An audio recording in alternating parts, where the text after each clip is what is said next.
Sud Radio, le 10h midi, mettez-vous d'accord, Valérie Expert. Avec vous sur Sud Radio jusqu'à midi, nous commentons l'actualité, le feuilleton continue. C'est Dallas, c'est oui, je sais pas, on peut comparer. C'est ça, c'est là. Qui est House of Thrones, etc.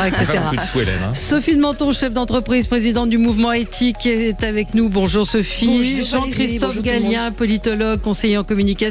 Samuel Lafont, porte-parole de Reconquête. Et Jean-Claude Beaujour, avocat et porte-parole du Forum transatlantique. Marine Le Pen prévient que le titre de chef des armées du président est honorifique. On va revenir sur ces déclarations. Elle s'attend, Marine Le Pen, à des manifestations de l'extrême gauche si le RN gagne. Bardella, autre question, est-il en train de se macroniser à force de revenir sur les différentes propositions qui avaient été faites, les consignes de vote, bref, plein de sujets avec vous. On commence avec vos coups de cœur et vos coups de gueule. Sophie, on commence avec vous ? Volontiers. Bon, allez. Alors j'ai un coup de gueule, je me suis étouffée. Quand, mais vous êtes encore en vie, hein. Pardon ? Vous êtes encore en vie, malheureusement. Oui, malheureusement pour vous, oui, mais bon. J'ai vu la campagne de pub dans le métro qui montre une machine avec des outils. Donc, l'évidence, la machine à laver est cassée. Et il y a marqué « et pas besoin d'en acheter un neuf ». Et vous avez un bonus réparation, 65 €. Alors, je me suis étouffée parce que l'État est en train de faire une campagne de pub pour inciter à ne pas consommer, soit, on peut comprendre que les écolos ne veuillent pas, mais au moment où les soldes arrivent, au moment où l'électroménager est en train de solder ses machines, au moment où ils ont besoin de se refaire un peu, et on incite à déconsommer en plus. C'est une erreur fondamentale car les nouvelles machines utilisent 2 fois moins d'eau et 2 fois moins d'électricité. Donc l'État donne de l'argent, creuse la dette, enfin soyons clairs, 65 € par machine qu'on fait réparer, où on les a volés. Dans la poche de qui ? J'ai trouvé cette campagne de déconsommation, la deuxième, parce que la première, vous rentrez dans un magasin de vêtements et vous voulez acheter une veste, messieurs, et le vendeur vous dit « mais fallait très bien votre veste !» et le raccompagne à la porte. Et après, on a filé du fric au secteur du textile parce que ça allait pas bien. Donc je suis outrée par cette campagne de publicité. Comment est-ce qu'ils osent sortir ça en pleine campagne électorale? En plus, il y a de la morosité pour l'ouverture des soldes, le pouvoir d'achat qui va pas, etc. Je veux dire, quelles que soient les volontés écologiques de déconsommer qu'on peut imaginer, je trouve que c'est exactement la place que l'État ne doit pas occuper. On devrait avoir un État régalien. Qu'est-ce qu'ils font ? Ils filent 65 € pour dire aux gens, allez, vous n'allez pas acheter une nouvelle machine, la vôtre est cassée, on va vous aider à la réparer. Je trouve ça inimaginable sur tous les plans, écologiques, oui, mais vous économiques. Dites que les gens n'ont pas les moyens, ils n'ont pas les moyens de se racheter des machines. Alors, ils n'en rachètent pas. Et, oui, mais si elle ne marche pas, si elle est cassée... Alors d'abord, le prix d'une machine aujourd'hui, les économies qu'ils vont faire sur le plan de l'électricité, de l'eau... Non, mais là, vous avez raison. C'est-à-dire qu'une machine à laver aujourd'hui qui est cassée, elle est rarement très réparable avec l'obsolescence programmée. Et puis il y a un vrai prix, en dehors des 65 € ça coûte cher. Hein. Non, ça pourrait juste tirer sur un point, c'est-à-dire que c'est vrai que notre flux d'entrée et de sortie d'électroménager aujourd'hui, il est quand même très participant de notre déficit du commerce extérieur. C'est-à-dire pour le coup, on fabrique peu d'électroménager, et même en Europe aujourd'hui, il y a quelques acteurs qui sont encore présents, et donc là pour le coup, effectivement, on pourrait flécher aussi, hein, pourquoi pas. On pourrait organiser quelque chose qui serait alors c'est un mot qu'on n'aime pas, la préférence européenne, par exemple, mais ça existe. Il y a encore une coopérative dans le Pays Basque espagnol qui continue malgré tout de se battre. Il y a des gens comme ça partout. Donc on est dans. Alors je suis assez d'accord avec vous sur l'idée que ça tombe en plus mal au moment où de toute manière des gens ont besoin eux aussi de profiter de prix intéressants dans l'électroménager pour pouvoir se refaire une partie de ce qu'on a, évidemment, et qu'on n'est pas contre effectivement de réparer. Ça veut pas dire pour autant, mais qu'il y a d'autres manières de le faire que d'inciter avec une somme d'argent en plus. Pour le coup, c'est ça qui est intéressant. Mais c'est vrai qu'on préférait qu'il y ait un accompagnement de réindustrialisation, si c'est encore possible, dans ce secteur-là. Ce qui est compliqué, mais j'insiste sur le fait qu'il y a encore des acteurs européens. Donc pourquoi il n'y en a plus en France, en tout cas de taille suffisamment importante, ça pose des vraies questions, plutôt que de dépenser d'abord parce que ça coûte cher, le métro et ailleurs, et ainsi de suite. J'ai oublié quelque chose, c'est que c'est un réparateur qui prend ça. Donc en plus, il y a de la publicité comparative. C'est, je dis pas le nom, mais c'est un réparateur de machines. Donc Samuel. Non, mais ce qui agace les Français, c'est les bidules de Macron. Le problème, en fait, c'est d'abord de faire en sorte de rendre leur pouvoir d'achat aux Français. Pour rendre le pouvoir d'achat aux Français, c'est d'abord de baisser les impôts. Et pour baisser les impôts, il faut qu'on baisse enfin les dépenses publiques. Vous allez me dire, où est-ce qu'on prend ? On sait que quand on se compare... C'est une dépense publique, ça. Évidemment, c'est une dépense publique. Et quand on regarde les autres pays européens ou d'autres pays dans le monde, on se rend bien compte que la France est relativement mal gérée. Et ça ne date pas de Macron, c'est de bien avant lui. Mais elle est encore mal gérée. Il faut clairement baisser les dépenses publiques. Et j'ai envie de dire aussi pour Emmanuel Macron et son gouvernement qui se prennent pour les écolos, en fait, qui a fait le plus pour l'écologie ces derniers temps à cause de la perte de pouvoir d'achat des Français ? C'est Vinted. C'est Vinted finalement, parce que les Français qui achètent sur Vinted des objets en occasion, ils le font parce qu'ils achètent plus du neuf, mais c'est parce qu'ils ont une baisse du pouvoir d'achat. Et ça, c'est un vrai souci qu'Emmanuel Macron ne veut pas voir. Mais bientôt, ils vont subventionner Vinted pendant qu'on y est. Ils en seraient capables, honnêtement. Ça leur fait de la pub. Bien sûr. Alors, juste un mot. Moi, je pense que le vrai sujet, c'est le consommer autrement. Et donc, oui, la question de l'obsolescence programmée des biens que nous achetons est importante. Et c'est là-dessus qu'il faut jouer. Parce que toute la difficulté de toutes ces aides, de toutes ces mesures. Moi, ce qui me gêne, c'est qu'il faut derrière une gestion administrative, il faut payer des gens qui ont des services, etc. Éviter les dérives, éviter les trafics en tout genre, etc., etc. Donc, je pense que la bonne mesure, c'est celle qui consiste à se dire, regardons, travaillons avec les industriels pour qu'effectivement, ce développement durable que nous appelons de nos voeux, parce que très souvent, le matériel que nous utilisons, nous achetons un certain nombre de matières premières à l'étranger, nous dépendons, puisqu'on parle de souveraineté, nous dépendons. Donc le vrai sujet est comment organisons-nous une société de croissance normale avec un système de développement durable acceptable. Pour moi, c'est ça le sujet, mais je ne suis pas industriel et pas ingénieur, donc je n'ai pas de réponse précise à apporter là-dessus. On revient dans un instant et on va parler de responsabilité individuelle avec vous dans un instant. Jean-Claude Beaujour, à tout de suite. Sud Radio. Sud Radio. Parlons vrai. Parlons vrai. Sud Radio. Parlons vrai. Sud Radio, le 10h midi, mettez-vous d'accord, Valérie Expert. Nous sommes ensemble avec vous jusqu'à midi pour commenter l'actualité avec Sophie de Menton, chef d'entreprise, présidente du mouvement éthique, Jean-Christophe Gallien, politologue et conseiller en communication, Samuel Lafont, porte-parole de Reconquête et Jean-Claude Beaujour, avocat, président du Forum transatlantique, possible cohabitation pour Marine Le Pen. Le titre de chef des armées du président est simplement honorifique. On va revenir sur cette déclaration. Marine Le Pen s'attend à des manifestations de l'extrême gauche si le RN gagne. Et Bardella est-il en train de se macroniser ? On va parler pas mal du RN, des consignes de vote tous azimuts. Bref, beaucoup de sujets avec vous. Je voulais quand même vous mettre en garde contre... pendant cette semaine et particulièrement pendant l'entre-deux tours sur les fake news, sur les discours qui vont être manipulés, sur vous voyez, ce matin on est pratiquement, on est plusieurs à avoir reçu un SMS de sources sûres qui nous dit: il semblerait que ce soit joué. Nous venons d'avoir l'info concernant une réunion hier soir des 4 grands instituts de sondage qui ont constaté qu'il y avait une forte probabilité comme quoi le RN aura la majorité absolue à l'Assemblée nationale. On est dans le scénario inverse. Bon. J'ai interrogé Frédéric Dabi, qu'on connaît quand même très très bien ici. Il me dit: c'est faux, archi faux, c'est du complotisme pur et simple. Je réponds ça à la personne qui me l'a envoyé et qui me dit: ça vient d'un très bon ami qui est le conseiller personnel d'un grand patron de presse. Donc il va y avoir, déjà le sommet des 4 grands sondeurs qui peuvent pas se saquer assez souvent. Ça a un côté, on se réunit entre nous. Donc il y a des trucs de peur qui vont être faits des deux côtés, de la part des 3 camps. Vous qui êtes spécialiste en communication, j'imagine qu'il y a des conseillers en communication politique qui vont travailler là-dessus. C'est une campagne très courte, donc elle est favorable, si vous voulez, à ces tentatives de on va essayer de pousser d'un côté et de l'autre, s'il y a des informations qui peuvent prétendument faire bouger des lignes. Effectivement, une élection, il faut savoir malgré tout que c'est une construction, c'est comme une maison.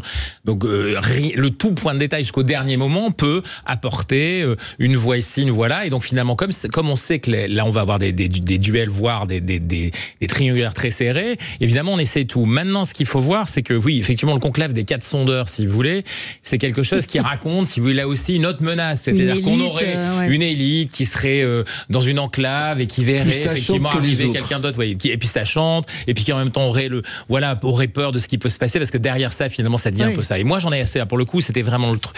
Le président de la République, il a lancé cette campagne sur le moi ou le chaos, sur les peurs. La peur d'un côté des fascistes rampants revenant, et de l'autre côté des gens qui sont des révolutionnaires sanguinaires qui vont tout mettre dans la rue et mettre la rue à feu à sang.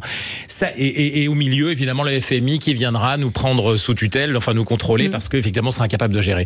C'est insupportable. On n'est pas des enfants, si vous voulez. Un peu. Non, mais là, pour le coup, c'est insupportable. La réalité, les Français sont responsables de ce qui arrive. La France, c'est un pays solide, avec la preuve, c'est avec une république solide. Moi, je lui fais confiance. Je fais confiance d'ailleurs à l'ensemble des partis politiques de ce pays. Je considère qu'on peut pas dire que d'un côté, il y a des fascistes, de l'autre côté, des révolutionnaires absolus. C'est des gens qui vont dans l'espace public, vont faire de la politique, se battent sur leurs idées, sur leur modèle de société, mais ils ne veulent pas, pour le coup, changer. Ils désobéissent à l'État. Je fais confiance à cet espace politique, et je préfère, si vous voulez, lui faire confiance, parce que je fais confiance aussi aux corps intermédiaires, aux élus locaux, à la justice, aux policiers, à l'armée, à ce qui fabrique ce pays en profondeur, et nous aussi, parce qu'on aime notre pays, et à mes enfants qui écoutent cette élection, et je vous assure que c'est un point important. Je vous assure, avec ce qui s'est passé, avec cette jeune fille la semaine, le drame qui s'est déroulé. Les enfants sont très impactés. Il n'y a pas que nous qui avons été impactés par le bouton appuyé par Emmanuel Macron le soir du dimanche soir. Ils n'ont rien compris. Personne n'a rien compris. Et eux, ils sont très impactés. On leur avait promis un temps pacifié, une pause estivale, une fête avec les Jeux Olympiques, peut-être même avec l'euro au milieu, et après peut-être quelque chose. Et aujourd'hui, ils ont des vacances. Ils vivent dans un monde qui est réel, eux. Un monde réel. Et ils ont envie un peu de paix. Et aujourd'hui, je veux leur dire qu'il faut qu'ils soient optimistes. C'est pas parce qu'on leur annonce d'un côté l'arrivée de la peste brune et de l'autre côté des gens qui vont leur couper le cou ou avec je ne sais qui derrière. Ça n'existera pas dans ce pays. Et il faut le dire aujourd'hui, la France est plus forte que ça. Nous ne sommes pas un pays de je ne sais quelle région. Et dans quelle région, il y a toujours de toute manière des revirements après, si jamais il y a des corrections. Et ce pays aura des gens démocrates en profondeur qui seront là si jamais il y a des velléités, ça et là, de le faire. Donc arrêtons pour les enfants. Dites-leur ce que vous leur dites effectivement. Ces fake news, elles abondent, elles sont partout. Elles sont partout. 2, arrêtons de croire que c'est la fin de ce pays parce que quoi que ce soit se passera d'un côté ou de l'autre. Ça n'est pas vrai. Et là, j'en veux beaucoup au président de la République d'aller laisser croire ce genre de choses jusqu'aux enfants. Une seule objection, c'est que moi je considère que nous sommes tous responsables de ce qui arrive. Nous avons laissé faire, nous avons demandé tout à l'État, qui d'ailleurs nous a encouragés à le faire. Nous ne sommes pas, nous sommes des individualistes dans le mauvais sens du terme. Je pense que la collectivité est responsable du manque d'éducation des enfants qui sont formidables, mais qui n'ont plus été éduqués, de la baisse de l'éducation nationale que nous avons acceptée. Nous avons tout accepté. Moi, je crois aussi à la France, mais je crois à la volonté commune. Il n'y en a plus. Bon, écoutez, juste sur la situation actuelle, quand même, elle dépend de ce que fait Emmanuel Macron et son gouvernement. Ça fait des années, des décennies que les Français alertent sur les problèmes du quotidien, des problèmes, notamment sur l'immigration, par exemple, où Emmanuel Macron semble découvrir le sujet 40 ans après les Français. Alors quand on l'écoute parler, on a l'impression qu'il sort de la cuisse de Jupiter. En tout cas, qu'il imagine sortir de la cuisse de Jupiter. Et découvre tout après tout le monde. L'insécurité, le pouvoir d'achat, les Français ont alerté. On se rappelle ce qui s'est passé avec les Gilets jaunes. On en a suffisamment parlé sur Sud Radio. Emmanuel Macron n'a pas su entendre les Gilets jaunes. Alors, il y a certes un problème de représentation nationale qui est dépendant du mode de scrutin des législatives. Voilà. Ce qui fait que comme on n'avait pas la proportionnelle, pendant des années, des partis n'avaient pas la possibilité de s'exprimer à l'Assemblée et de prendre des décisions, n'étaient pas véritablement représentés. Et donc là, on semble, malgré le système actuel, avoir une poussée du camp national, enfin, qui peut prendre les manettes enfin, moi c'est ce que j'espère de tout mon cœur dès le 7 juillet, qui est le camp patriote qui prenne le pouvoir, qui soit au gouvernement et qui mette en place des mesures urgentes pour les Français. Le fait est que la faute actuelle, c'est pas la faute des Français, c'est la faute des gouvernements. gouvernements successifs, notamment de François Hollande, et notamment d'Emmanuel Macron. Qu'on mérite. Alors, deux choses. Moi, je voudrais, par rapport à ce que vous venez de dire, et ça me permettra de rappeler aussi mon coup de cœur, mais je pense que ce que vous évoquez, Valérie, c'est qu'effectivement, on préfère jouer sur l'émotion plutôt que de regarder les programmes. Et c'est toujours la même chose, c'est qu'on va faire de l'émotion. Si on prenait un exemple qui consiste sur le programme du Rassemblement national, par exemple, on supprime l'impôt, on exonère de l'impôt les moins de 30 ans. C'est une hérésie juridique. Et j'ai entendu Madame Laure Lavalette dire le plus naturellement du monde, eh bien peut-être que ce qui est fondamentalement juridiquement impossible, parce que le principe de l'égalité devant l'impôt, quelles que soient les tranches, l'égalité des oui, égalité. Non, l'égalité. Non, l'égalité. Égalité, oui. Pas l'égalité, mais pas égalité, pas la loi. Égalité, on est égal devant l'impôt. En fonction de son revenu, eh bien ça allait sauter le plus naturellement du monde. Moi, je pense que c'est là-dessus qu'il faut que nous alertions nos concitoyens, parce que le moment venu, il ne faudra pas se dire c'est quand même injuste qu'Mbappé gagne tout ce qu'il gagne et qu'il est exonéré d'impôts, et que Tartemuche, qui est employé à 2000 euros à 31 ans, paie de l'impôt. C'est ça la réalité. Donc c'est sur le programme. Et donc mon coup de gueule, qui est plus un coup de cœur d'ailleurs, moi je voudrais signaler cet article intéressant d'Amnous Chalmani qui dit dans Le Point de cette semaine: en ces temps de naufrage politique et moral, la question de la responsabilité individuelle doit se poser. Et là-dessus, je suis complètement d'accord. Pourquoi est-ce qu'elle doit se poser? Parce que on entend dire le président de la République est responsable de tous les maux. Oui, il est responsable de ce qui se passe. Et il faut pas qu'il nous dise qu'il découvre. Parce que là encore, il est aux responsabilités depuis 2012. Depuis 2012, bien sûr. On l'oublie. 2024, ça fait 12 ans. On oublie de dire que la situation de l'endettement, la situation des Français ne date pas d'aujourd'hui, et d'ailleurs ne date pas que depuis Macron, date depuis une trentaine d'années. La question du logement, si nos concitoyens sont à ce point exaspérés, désemparés, vous ne pouvez pas expliquer qu'il n'y a pas, on ne puisse pas dans cette puissance industrielle loger le plus grand nombre de nos concitoyens. Non, ça n'est pas acceptable, et ça fait 30 ans que ça dure. Alors on nous explique beaucoup de choses. Donc oui, la responsabilité, elle est commune. Elle est commune parce que nous, les uns et les autres leaders d'opinion, on a fait beaucoup de parisianisme. On nous a expliqué en 2017 qu'est-ce qu'il était intelligent, le président, le candidat Macron. Tout le monde était à baba. Il est beau, il est intelligent. Moi, j'ai entendu les gens qui sont encore aujourd'hui candidats dire il est beau.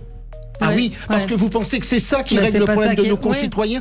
Nous le disons de semaine en semaine. Nous le disons de mois en mois. Et vous vous souvenez, vous souvenez quand on a discuté, je vais taquiner notre ami, parce que nous avions discuté du salaire de Tavares. Et je vous avais dit, bien sûr, le salaire de Tavares est légalement acceptable. Pour le coup, légal, conforme à la loi et au contrat qui a été signé. Mais choquant sur le plan de la morale. Pourquoi? Parce que quand on gagne autant de millions par rapport aux employés qui sont dans la propre entreprise, parce que moi je sais à des niveaux beaucoup plus modestes, je fréquente pas les grands dirigeants, mais j'ai des ingénieurs qui me disent on est obligé de conduire la nuit parce qu'on veut gratter une nuit en mission, on veut gratter une nuit de forfait dans ce type d'entreprise. Donc on nous dit conduisez la nuit pour être au travail, pour être sur un autre site. Alors c'est fait quoi? Mais une fois qu'on a dit cela, on se dit qu'il faut peut-être faire ce... Non, mais attendez,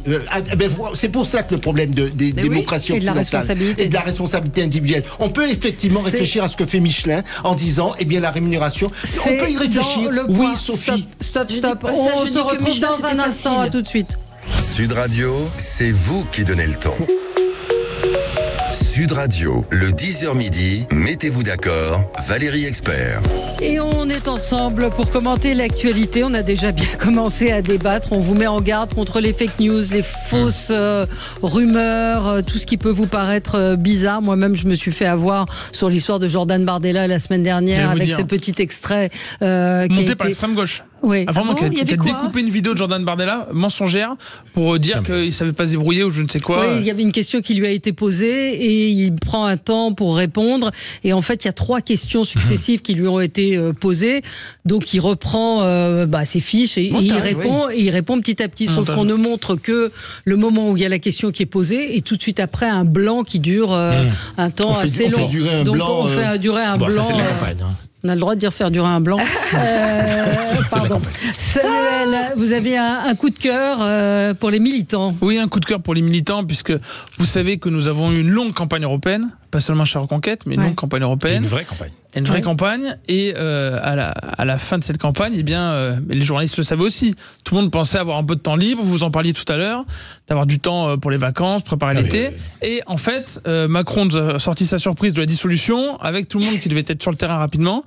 Et moi, j'ai un vrai coup de cœur et j'ai envie de remercier tous les militants, notamment évidemment les militants de Reconquête, les adhérents, les donateurs et les candidats qui sont allés sur le terrain tout de suite. On a pu présenter 330 candidats dans toute la France et qui font campagne d'arrache-pied là depuis 2 semaines, évidemment chez nous, mais dans d'autres partis politiques, pour le 30 juin et pour le 7 juillet. Et j'ai envie de les remercier pour tout le travail qu'ils font pour défendre leurs idées au quotidien. Écoutez, oui, vous avez raison, parce que c'est un vrai, je crois qu'on soupçonne pas le boulot qui est fait par les militants, parfois à contre-cœur dans certaines circonscriptions, quand on leur a parachuté un candidat, je crois que c'est le cas dans certains arrondissements de Paris, mais qui vont vaillamment militer, distribuer des tracts, se faire insulter, c'est aussi parfois le lot de ces militants. Oui, j'ai presque envie de dire que les choses sont moins dramatiques qu'avant, parce que vous savez qu'avant, il y avait des échauffourées entre militants le soir, lorsque les collages étaient encore admis. Ils n'étaient pas légaux, mais ils étaient au moins admis. Moi, je voudrais poursuivre sur ce point en remerciant le personnel de l'administration, notamment dans les préfectures et dans les municipalités où effectivement les agents ont accepté de jouer le jeu. Certains ont renoncé à leur week-end ou aux vacances françaises qu'ils avaient prévues pour pouvoir tenir les bureaux de vote, pour pouvoir faire les fameuses mises en enveloppe et puis les distributions donc préparer les professions de foi, les mettre sous enveloppe, les expédier pour que chaque électeur reçoive autant de professions de foi que de candidats. C'est aussi cela la démocratie, et ça montre bien qu'il y a vraiment un fond de citoyenneté qu'il ne faut pas oublier ou minorer. Oui, absolument. Oui, alors moi, juste sur l'idée de la vitesse, quand même, ce qui a été terrible, c'est qu'effectivement, des partis comme Reconquête et C'est Beau et tous les autres partis qui ont pu se présenter, sur les 6000 candidats qu'il y avait à la dernière élection législative, il y en aura plus de 4000 cette fois-ci, ce qui veut dire qu'on a aussi 2000 candidats qui ne sont pas sinon affiliés à des partis politiques, qui peuvent s'organiser, qui ont des structures, des militants, des moyens aussi, et qui ceux-là, dans la semaine qui était rendue pour pouvoir le faire, si vous voulez, n'ont pas pu le faire. Je pense que c'est quand même une expression... Citons d'ailleurs David Lisnard en particulier. Des expressions démocratiques. Alors après, là, il y a d'autres enjeux parce qu'ils ont créé, il y a des micro-partis, après on est sur le financement, et quand même, cette histoire législative est quand même, à mon avis, très marquée aussi par l'envie, si vous voulez, de se doter quand même de quoi pouvoir être compétitif, et c'est pour ça que c'est important. L'élection législative, c'est le nombre de voix que vous faites qui vous permet de vous financer, mais c'est aussi le nombre de députés que vous allez avoir, évidemment. Donc ça joue beaucoup pour ensuite être un parti politique qui a pignon sur rue dans un contexte qui est, ne nous le cachons pas, prépare 2027. Je veux dire, la réalité, c'est que le grand enjeu, on l'a dit pour les européennes en grande partie, mais c'est encore plus le cas cette fois-ci, on est en avant 2027 et on va être en permanence, vous voulez, pendant 2 ans là-dessus. Et donc, 2000 candidats de moins, ça, c'est pas une victoire. Non, pour revenir rapidement là-dessus, c'est un point qui a été très peu discuté dans les médias et j'en profite pour en parler aujourd'hui. C'est qu'effectivement, une semaine, c'est extrêmement court. On a beaucoup dit quand même. Extrêmement court, parce que le vrai délai, c'était pas dimanche. Le vrai délai, c'est le début des impressions. Le début des impressions. Et les impressions, elles ont commencé le mercredi. Donc on a l'annonce d'Emmanuel Macron le dimanche soir. Le mercredi, il faut commencer à imprimer les bulletins de vote. Et vous en imprimez le jeudi, et le vendredi, et le samedi. Et si vous avez un accord entre-temps, notamment dans le camp patriote, eh bien les bulletins que vous avez imprimés le mercredi, il faut les jeter à la poubelle. Enfin, on s'est bien débrouillé, cela dit. Et donc pour les petits partis politiques, ou pour les gens qui ne sont pas affiliés à des partis politiques, c'est juste impossible de se présenter aux élections. Donc en fait, ce qu'a fait Emmanuel Macron, c'est qu'il a diminué d'une certaine manière la possibilité aux Français d'être représentés.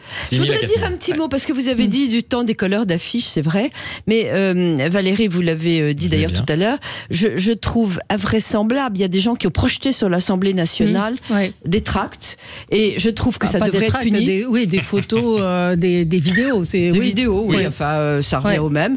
Et je trouve que ça devrait être puni. On est dans un pays de loi, on ne projette pas, en pleine campagne électorale, des photos de candidats sur l'Assemblée nationale. Mais non, alors, si on peut tout faire, pourquoi pas. Ça a été fait la nuit dernière, et Stéphane, un auditeur fidèle qui nous alerte sur tout un tas de choses, et effectivement, la chanteuse Aya Nakamura a été projetée sur l'Assemblée nationale en pleine nuit par un collectif de différentes personnalités, dont la militante Assa Traoré, en opposition à une possible arrivée du RN, et on voit ces images. C'est quand même des gros moyens, parce que c'est toute la façade de l'Assemblée. C'est ce qu'on appelle du full mapping. Pour le coup, il faut quand même avoir de quoi projeter et être bien organisé, mais ça se trouve aujourd'hui.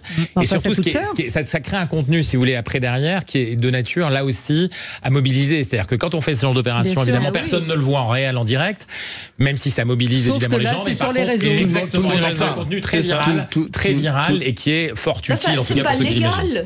Non. Oui, mais vous savez, il y a beaucoup de choses. Il y a beaucoup de choses qui ne sont pas légales et qui ne sont pas. On laisse tout passer. Non. Alors, voyez par exemple.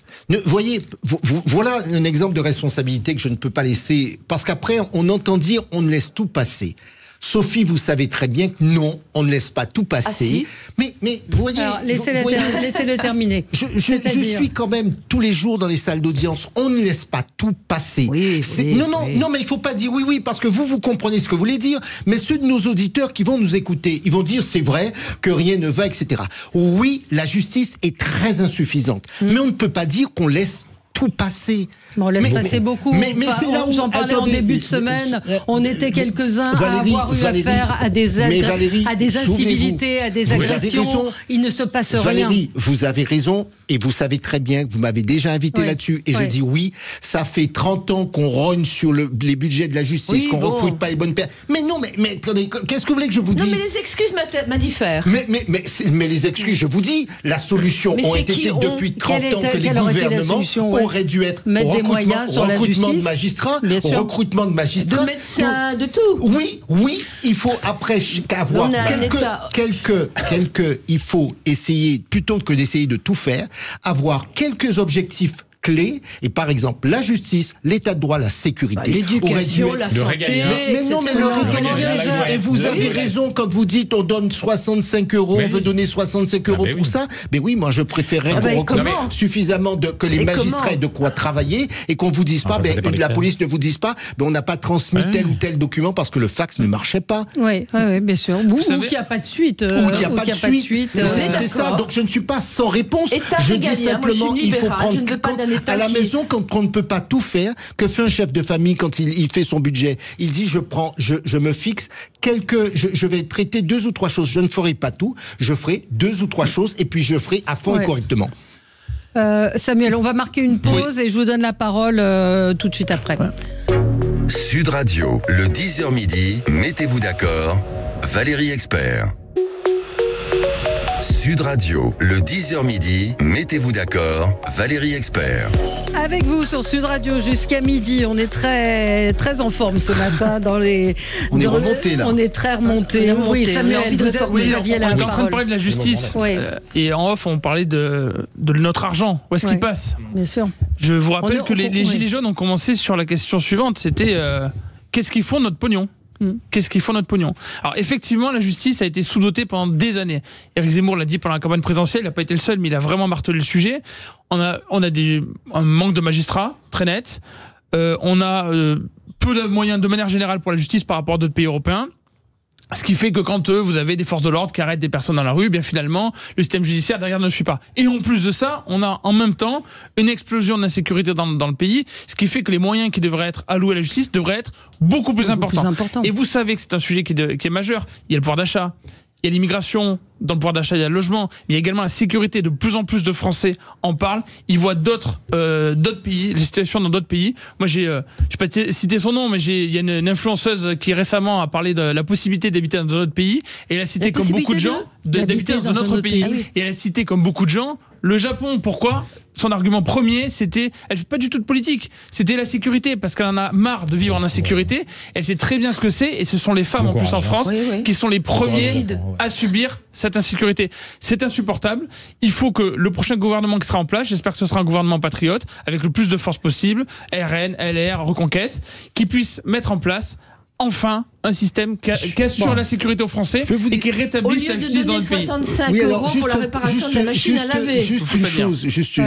Je suis d'accord sur un certain nombre de points, mais quand vous dites gouvernement patriote, ça voudrait dire que les autres ne sont pas patriotes. On peut ne pas être Rassemblement National, et j'en suis pas, et pourtant je suis un patriote. Voilà. Je tiens à le dire, parce qu'on ne peut pas s'emparer, il n'y a pas d'exclusivité du patriotisme. Nous pouvons ne pas être d'accord sur les politiques à mener, mais moi c'est là où je pense qu'il y a une erreur à ne pas commettre, parce qu'on a le sentiment qu'il y a de bons Français et de mauvais Français. Quelle définition le patriotisme ? C'est être favorable à son pays. Le patriotisme, c'est celui qui est favorable à son pays, c'est celui qui travaille pour son pays. Et moi, je travaille tous les jours pour mon pays. Ils disent tout ça, il n'y en a pas un seul qui dit pas ça. Je peux ne pas être... Il n'y en a pas un qui dit pas ça. Je peux ne pas être d'accord avec mon voisin de gauche, avec Samuel, et pourtant je suis patriote. C'est ce qui est un peu inquiétant. Alors, vous savez, le débat d'avant-hier, il avait une tenue particulière. C'est une nouvelle génération. Voilà. Bon, ce qui était, au-delà de l'analyse de chacun, ce qui était intéressant, c'était de voir à quel point, si vous voulez, là pour le coup, on est dans 3 versions différentes. Et ça annonce. J'étais très optimiste tout à l'heure sur l'idée que je reconnais à tous les partis politiques une volonté, pour le coup, de ne pas nous embarquer dans une dictature, quelle qu'elle soit, de droite, de gauche, du centre, ce que vous voulez. Du populisme, oui, il y en a. Du populisme, il y en a déjà. On a un populisme du centre aujourd'hui au pouvoir. La réalité, c'est que par contre, je n'ai pas senti, si vous voulez, de commun. Et ça, c'est très ennuyeux. C'est-à-dire, pour répondre à ce que vous dites, c'est-à-dire que oui, je pense que chacun aime en partie son pays. Alors, plus ou moins quand même, parce que on avait des versions, notamment à LFI, qui étaient très sages, très gentillettes presque ce soir-là. La réalité, c'est que on n'a pas du tout la même conception de la France d'un côté et de l'autre. Donc, ce qui veut dire que là, pour le coup, après le patriotisme, évidemment, quand on fait du patriotisme économique, ça n'est pas exactement que quand on fait d'autres choses sur le terrain économique, selon le bord de politique où on se trouve. Et ça, c'est une réalité. Maintenant, là où je suis inquiet, c'est sur ce commun. Ce commun, c'est quoi ? Oui, l'insécurité. Oui, la meilleure gestion de nos services publics. On veut pas moins de services publics, mais on veut moins de fonctionnement. Ce qui se passe en France par rapport à d'autres, c'est pas le fait qu'on a un gros service public seulement. C'est la réalité, c'est qu'il dépense dans son fonctionnement. Je prends un exemple concret, on en parlait hors antenne. On a créé, et c'est François Hollande, des ARS, agences régionales de santé, qui ne sont que des ministères de la santé qu'on a recréés dans les régions. On a créé de manière artificielle ces structures qui ne servaient à rien et qui continuent de servir à rien. Et il y en a comme ça des centaines. Quand on a fait les grandes régions, encore François Hollande, la région Aquitaine, 900 salariés, c'était une petite région Aquitaine. Après, elle est devenue un monstre qui va jusque quasiment dans la Creuse. Vous vous rendez compte? Ça veut dire quel est le rapport entre le Pays Basque, si vous voulez, et la Creuse? Aucun. Sauf que par contre, on est passé de 900 à 9000 salariés. Tous rémunérés comme on est rémunéré à Bordeaux et pas comme on l'était dans le Limousin, c'est-à-dire à la région Limousin auparavant, à Limoges. Donc on est dans une inflation, si vous voulez, de la dépense publique par le fonctionnement. Et ça, c'est délirant. Et là, il faut arrêter. On est tous d'accord. C'est même pas, là pour le coup, il y a quelque chose qui doit être fait. Et donc, ce qu'il faut dans ce qui va venir prochainement, c'est des ruptures, mais des ruptures dans des communs. C'est-à-dire que si on part sur l'idée que les autres sont des abrutis, les autres sont des anti-français, les autres sont... Et finalement, ce qui est au cœur de cette campagne aujourd'hui, c'est pour ça que c'était mon coup de gueule tout à l'heure, il y en a, c'est insupportable parce qu'on a besoin de pouvoir le faire, quelque part, non pas ensemble tous, parce que personne n'y arrivera jamais, mais en tout cas de réunir sur ces grands moments, sur ces grands thèmes, sécurité, effectivement, meilleure gestion des fonds publics, parce qu'on peut pas faire autrement, c'est notre argent, c'est pas celui de l'État, c'est notre argent, et là, il faut du commun. Si on n'a pas de commun, ça va être compliqué, parce que pour le coup, les résistances sont tellement fortes que même quelqu'un qui sera et patriote et très motivé sur la sécurité, je vous le dis, n'y arrivera pas parce qu'il n'y aura pas la justice derrière. Et c'est pour ça qu'il faut arrêter cette haine des partis les uns contre les autres, quelles que soient les critiques énormes qu'on puisse avoir sur certains partis, il faut arrêter cette haine. C'est pour ça que je vous dis que nous sommes patriotes, nous pouvons ne pas être d'accord sur les politiques à mener, mais nous aimons notre pays. Sauf que... c'est pas suffisant. Pour agir, Samuel, ça n'est pas suffisant encore cette fois-ci. À titre personnel, c'est la notion de patriotisme. À titre personnel, je pense que le système, alors ça n'engage que moi, mais que le mode de scrutin des législatives, on pourra en parler pendant longtemps, n'encourage pas le fait que les partis s'entendent. On n'a pas des partis qui discutent à l'Assemblée nationale, on a des partis qui sont dans une mise à mort systématique pour les élections, y compris au sein des différents camps, où en fait c'est le plus gros qui s'est émergé. On n'a pas un système qui permet de représenter au mieux ce que pensent les Français. Moi, c'est ce que je souhaiterais. Mais il n'y a aucun système parfait. Non, il n'y a pas de système parfait, on est très d'accord. Mais là, le système actuel, qui est minoritaire dans le monde, qui est vraiment minoritaire pour les législatives dans le monde, eh bien, il fait que les partis s'entretuent et qu'il y a une mise à mort et que l'adversaire politique devient un ennemi. Le consensus aujourd'hui et la nuance sont vécus comme des trahisons et des lâchetés. Valérie, juste pour dire que l'exact inverse existe. 100% de proportionnel en Israël. S'il y a des ennemis politiques, ils sont plutôt en Israël qu'en France, entre nous, soit dit en passant. Là, pour le coup, c'est pas un vrai exemple. Le mode de scrutin qu'on a, il pourrait être amélioré, ça c'est clair, mais quelque part, et vous allez peut-être le démontrer cette fois-ci, il permet aussi des alternances quand elles sont en profondeur dans le pays. Et ça, il faut le J'ajoute que le clivage n'est pas seulement en France. Nous avons le même phénomène de contraction un peu partout dans le monde, aux États-Unis, mais aussi au Brésil, mais aussi, vous avez vu ce qui s'est passé récemment au Sénégal, etc., etc. En Inde, on voit bien que les sociétés se sont polarisées, probablement, et là-dessus, je soumets cela à la réflexion pour le très rapidement, mais c'est pas que de l'intellect. C'est parce que finalement, les social-démocraties ont beaucoup travaillé sur la structuration des principes démocratiques. En revanche, socialement, elles ne sont pas parvenues à être au rendez-vous des résultats. Et donc, les peuples disent, mais socialement, ça n'a pas fonctionné.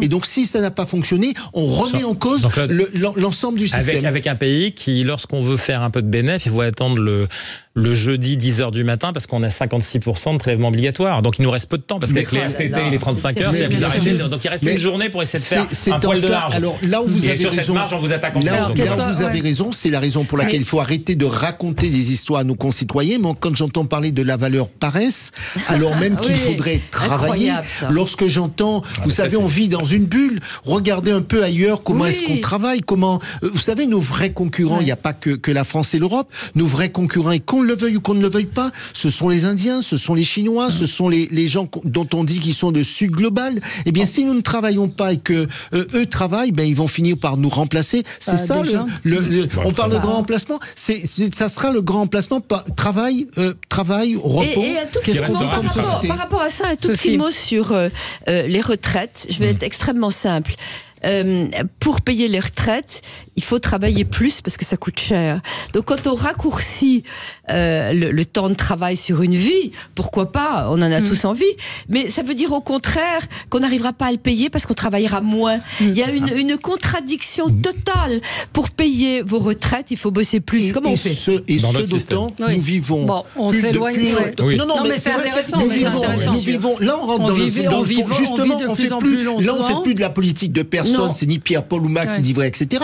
C'est ça le vrai sujet. C'est est-ce qu'on peut se le dire? Nous vivons plus longtemps, globalement en meilleure santé. Nous vivons plus longtemps en meilleure santé et donc ça a un coût. Le coût de notre société, de notre modèle social, il faut le poser. Est-ce que nous pouvons le subir? Est-ce que nous devons l'assumer? Combien ça va nous coûter? Comment est-ce que nous organisons? Et donc oui, il faut savoir se dire que on peut pas s'arrêter à 60 ans. Pour poursuivre ce que dit Jean-Claude et qui à mon avis est extrêmement important, on a l'impression qu'il y a des problèmes politiques qui résonnent comme si il n'y avait que la France dans le monde et qu'on n'avait pas de concurrence. Alors que nécessairement, on est concurrencé déjà par d'autres États européens, par les Américains, par les Japonais, par la Corée, mais par de nouveaux États qui émergent depuis des années. Vous parliez notamment de l'Inde et de la Chine. Et moi, quand je vois des programmes, notamment, alors c'est surtout l'extrême gauche, les programmes sont délirants. On a l'impression qu'en fait, on pourrait vivre sur tout ce qui a été fait pendant des décennies ou des siècles par nos ancêtres. Eh bien, c'est simplement faux. Non seulement c'est pas responsable pour nous-mêmes, c'est pas responsable pour nos enfants et nos petits-enfants à venir, mais en plus, c'est impossible. Avec un programme tel que leur programme, eh bien, on ne tient pas 5 ans. C'est la banqueroute assurée. On va marquer une pause et on se retrouve dans un instant avec vous. Merci. Sud Radio, le 10h midi, mettez-vous d'accord, Valérie Expert. Sud Radio, le 10h midi, mettez-vous d'accord, Valérie Expert. Avec vous sur Sud Radio, je voudrais qu'on parle tout de même de ce que Marine Le Pen a déclaré à propos d'une victoire potentielle du Rassemblement national et des manifestations de l'extrême gauche si le RN gagne. Et je vois de plus en plus de mouvements. Là, je vois le fooding qui, normalement, conseille des restaurants, qui vient de publier un manifeste en disant qu'il fallait voter pour le Front populaire. Il y a les artistes, il y a je ne sais combien de tribunes. Le fooding qui a été racheté par le guide Michelin. Hein. Oui. C'est quand même une position d'une entreprise qui ferait bien de regarder je viens de voir ça à l'instant. Et effectivement, on est les uns contre les autres et cette non-acceptation des urnes, parce que si le RN l'emporte, c'est un vote populaire. Les gens sont allés voter. Ce ne sont pas des cons, ni les électeurs du Front populaire. Il y a un vote et ce vote, visiblement, ne sera pas accepté. Alors, je vais vous dire, je pense que c'est dramatique d'entendre cela, parce qu'effectivement, tout le monde ici, et j'ai souvent entendu l'expression République bananière parlant d'un certain nombre d'États d'Afrique, parce qu'au dernier moment, les résultats sont machin, etc. Donc nous sommes en train de faire, et on a tous condamné ce qui s'est passé le 6 janvier aux États-Unis. Donc nous serions en train de faire exactement la même chose, parce que le résultat ne nous satisferait pas, on déciderait qu'il serait illégitime. Et ça serait la plus grave chose à faire, et je trouve dramatique que quelques partis qu'ils disent, si le résultat ne me plaît pas, je vais descendre dans la rue, je vais essayer de contester autrement. Non, si le résultat ne me plaît pas, je serai dans l'opposition, je vais combattre sur les idées, et oui, je vais démocratiquement m'opposer. Mais dire que si le résultat ne me plaît pas, je vais faire la révolution, alors là, je m'oppose, et Dieu seul sait que je suis à l'opposé de beaucoup d'idées du Rassemblement national. Je ne serai pas de leur côté, mais je vous dis tout de suite, c'est scandaleux. Petite erreur quand même de com, malgré tout, de Marine Le Pen, puisqu'elle dit l'extrême gauche s'appuie sur la violence, et elle dit ils pourrissent les manifestations sociales, et maintenant ils se mettent à manifester contre le résultat des élections, ils vont faire quoi demain? Ils vont prendre le Capitole. Capitole, c'est Donald Trump, et elle a quand même soutenu. C'est à Washington, oui, mais c'est une référence à Donald Trump qu'elle soutenait. Ouais, non, mais je crois qu'on a. Elle ne soutient pas ça. Ce qui se passe, c'est que je vous dis tout à l'heure, quand les trois du débat, c'était assez soft finalement, mais on sentait rien de commun. Et finalement, aujourd'hui, on est dans cette situation-là. Et là, pour le coup, ne soyons pas naïfs, c'est-à-dire que dans l'avant-premier tour, c'est une manière aussi d'essayer de mobiliser chez les gens qui disent finalement, regardez, attention, si le RN passe, il y aura le cirque partout dans la rue. Donc ça peut être à la fois effectivement venu de l'extrême gauche ou de la gauche en général ou du Front populaire, parce que voilà, ça déstabilise celles et ceux qui sont hésitants et qui se disent mais si je voulais voter pour le RN d'un côté, mais si je me retrouve avec moi la rue à feu à sang, mes enfants en difficulté. Voilà, il y a dans ce débat, on parlait de fake tout à l'heure, de quelque chose qui est en train de se passer. Par contre, ça en dit long par toutes ces réactions démultipliées quand même malgré tout, qui peuvent être des prises de position politique. On verra si elles sont suivies d'effets. Et c'est ça qui sera à mesurer, notamment le soir même du 7 juillet. J'ai fait un mauvais jeu, mais qui nous a marqué, parce qu'on est dans ce contexte-là. C'est pour ça que je parlais de pause tout à l'heure aussi. Et à force d'agiter, si vous voulez, à force de diviser, à force de créer ce qui était une espèce de vortex de la haine, je vous le disais tout à l'heure, les colères, d'accord, la haine, non, les colères, on peut en avoir, la démocratie c'est fait pour exprimer des colères, des différents, et ainsi de suite, aimer son pays certes, mais finalement se bagarrer, on n'est pas d'accord, il n'y a pas de vision de société, même à l'intérieur du nouveau Front populaire, je vous le dis, ils sont pas d'accord sur ces questions-là, mais ils ont réussi à faire un accord électoral. Par contre, que derrière on traduise ça dans la rue, par des violences, par l'idée qu'on conteste le résultat des élections, dans un pays comme la France, je vous le dis, on a des élections ici quand même qui seront tenues, même si elles sont courtes, même si on a dit qu'elles étaient mal organisées parce qu'on ne pouvait pas pour certains candidats se présenter, elles auront eu lieu. On peut les contester sur la décision de départ. Une fois qu'elles ont commencé, on ne peut plus les contester après derrière parce que c'est les différentes forces politiques. Et là, on va avoir un rendez-vous. Ce rendez-vous, il sera effectivement le 7, mais il sera aussi dans la foulée. C'est-à-dire, on va voir comment les démocrates des différents camps, j'espère, parce que je considère, je l'ai dit en entrée dans cette émission, respecteront le résultat quel qu'il soit, J'espère y que ça sera compris à l'Assemblée nationale. Mais ce qu'on voit aujourd'hui apparaître me met un petit doute, si tu veux, dans le coin de l'oreille. Oui, mais alors il faut quand même préciser que ceux qui veulent absolument mettre le bordel, ce sont quand même des gens qui sont agités par Mélenchon. On revoit une vidéo où il parle de la révolution. Il faut quand même le dire, il y a des black blocs et c'est une poignée et on ne peut pas laisser ces révolutionnaires contre tout qui veulent effectivement un retour du communisme. Encore le communisme était maîtrisé. Et donc, il ne faut pas oublier ça non plus. Valérie, vous avez une double question en fait. Celle des consignes de vote. Est-ce qu'elles vont être suivies ou pas ? J'en doute. On a vu plusieurs joueurs de foot notamment s'exprimer. Moi, j'ai bien aimé l'expression d'Adrien Rabiot qui a dit en fait, chacun vote pour qui il veut. Et puis on verra le résultat à la fin, c'est ça la démocratie, plutôt que d'avoir des consignes, dire tel artiste ou tel chanteur ou tel influenceur doit indiquer pour qui voter. C'est le premier point. Le deuxième point, c'est est-ce que les résultats démocratiques vont être respectés par tout le monde ? On peut avoir un doute certain. Vu les tensions, vu ce qui est dit, vu les messages qui circulent à l'extrême gauche, avec des gens qui, il faut le dire, vivent un peu à côté du réel. Je pense que ces gens-là, depuis des années, ils nous ont imposé l'immigration massive, ils nous ont dit qu'il n'y avait pas d'insécurité en France. On a encore un député de la France Insoumise qui a raconté que finalement il n'y a pas vraiment d'insécurité ces derniers jours. Ils nous ont imposé leur lubie, ils n'ont pas voulu voir le réel en face. Là, le réel arrive rapidement, il arrive dans les urnes parce que les Français ont l'occasion de s'exprimer et une partie d'entre eux ne voudront pas que c'était le résultat.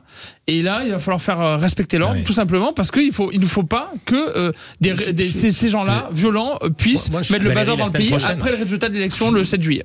La semaine prochaine, déjà, est un vrai rendez-vous. Le vrai rendez-vous va être la semaine prochaine. C'est-à-dire que finalement, si vous allez avoir dans cette expression, cette tension, le vortex dont je parlais tout à l'heure, celui de la haine, je crains d'ailleurs les prises de position, même du président de la République. Ça va être très compliqué. Oui, parce que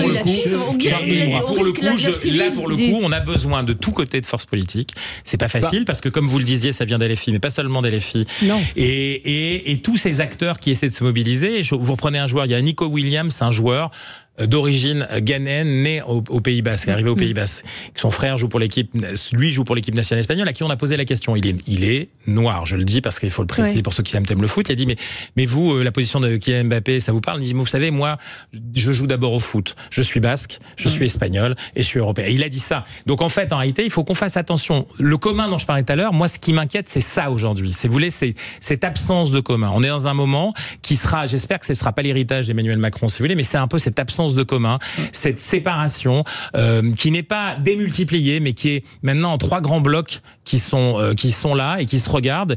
Il faut espérer que la semaine prochaine et la semaine suivante, on aura quand même ce commun qui se créera. Vous vous rendez compte qu'on aura le 14 juillet une semaine après. Permettez-moi de faire 2 observations, l'une sur les consignes de vote. Ça, d'élection en élection, on se souvient, il y a 30 ou 40 ans, Mitterrand allait chercher Dalida, les machins, etc., etc. Il y a toujours cela. Pourquoi? Parce que les artistes, les sportifs sont des leaders d'opinion, parce qu'ils ont de l'audience, et que oui, certains de nos électeurs, moi j'ai entendu certains dire, si c'est un tel qui dit qu'il faut aller voter, j'irai voter. Donc ça, c'est assez classique. Le deuxième point, pour moi, ça nous ramène à notre discussion de départ. Pourquoi est-ce que on est sur si c'est un tel qui passe, on va faire du bruit, etc. Parce que finalement, entre guillemets, les modérés qu'un certain nombre d'entre nous sommes, avons été singés, moqués, voire même dans l'opinion, les gens vous disent c'est un modéré, c'est un mou, parce que simplement vous essayez d'être lucide. Un peu avec de la nuance. Et voilà, l'art de la nuance n'existe plus. Donc nous payons aussi ce prix fort que nous avons voulu, que nous avons cultivé. Lorsque quelqu'un est nuancé, on vous dit oui, celui-là c'est un mou, il prend pas position, etc., etc. Et on aime bien les fractures. Nous payons collectivement ce que cette société est devenue, et donc on verra jusqu'au bout de quoi nous irons. Mais en plus, quand vous changez d'avis, on vous accuse de tous les maux. Mais je vous redis qu'effectivement, j'ai dit, bien que je sois contre les idées du Rassemblement national, je suis fermement opposé à ce que si dans les urnes, il gagne les élections, qu'il y ait des manifestations qui seraient... que les gens manifestent parce qu'ils n'ont pas, ils pleurent, ça se fait à chaque élection, mais qu'on remette en cause par la force ou par la violence ou par des moyens, quels qu'ils soient, les résultats du scrutin, moi, ça me scandaliserait. Je m'opposerais à ça. En revanche, je serai dans l'opposition et je ferai mon travail de leader d'opinion politique. Oui, je crois qu'on est tous d'accord. Oui, on est tout à fait Valérie, d'accord. on est tous d'accord. La seule différence, c'est que l'espace public, il est malade, non pas simplement parce que les gouvernants l'ont rendu malade, parce qu'il faut dire aussi que gouverner aujourd'hui, qu'on soit dans un gouvernement local, national, eh bien, vous vous rendez compte les forces qui sont à l'œuvre, c'est-à-dire qu'il s'est complexifié, les minorités, si vous voulez, quelles qu'elles soient, d'intérêt, les minorités d'intérêt.